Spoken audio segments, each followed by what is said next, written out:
இன்றே டவுன்லோட் செய்து உங்கள் ஃபேவரட் ஷோக்களை என்ஜாய் பண்ணுங்க. இங்க இருக்கிற காளி சாதாரண காளி இல்ல. பக்தர்கள் வேண்டும் போது கருணை கொண்ட காளியாவும், அவ வேட்டைக்கு போகும்போது யாராவது குறுக்க வந்தா அவங்க கொடல உருவி மாலையா போட்டுக்கிற காளியாவும் இருப்பா. இப்போ நீ இந்த காளி வேஷத்தை போட ஆரம்பிச்சதும் கண்டிப்பா அவ உனக்குள்ள இறங்கிடுவா. நீ கோவிலுக்குள்ள போமோலே ராணியா போயிட்டு காளியா திருச்சி வா. ஆமாம்மா, உங்களோட பயணத்தை ஆரம்பிச்சு வச்சுட்டு நாங்க எல்லாரும் இமயமலையை நோக்கி பிரயாணப்படணும்னு எங்க குருநாதர் எங்களுக்கு உத்தரவிட்டிருக்காருமா. சரிங்க சாமி, நான் கோயிலுக்கு போயிட்டு வந்துடுறேன். அம்மா போமா உள்ள, சீக்கிரம் போ உள்ள.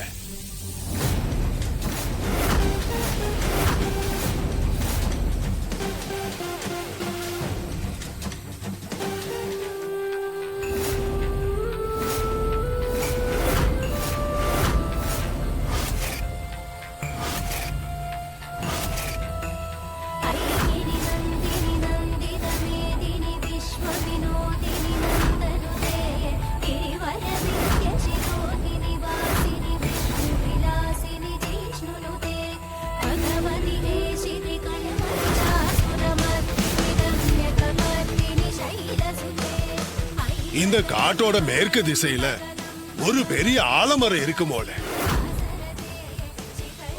ஆலமரத்துக்கு அடியில ஒரு சூளம் புதைக்கப்பட்டிருக்கு. அந்த சூளத்தை கொண்டு வந்து இந்த அம்மன் சிலை கிட்ட வைக்கணும். அப்படி வைக்கும்போ ஒரு அதீத சக்தி இந்த சிலைக்கு ஏற்படும்.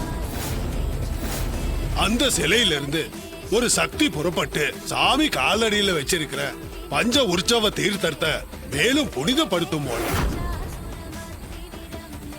தீர்த்தத்தோட சக்தி இன்னும் பன்மடங்கு அதிகரிக்கும். அதனால நீ போய் சூலாயுதத்தை எடுத்துட்டு வா மோலே. யான் கொடுக்கிற தீப்பந்தத்தோட ஒளி நினக்கு வழிகாட்டும் மோலே.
ஓ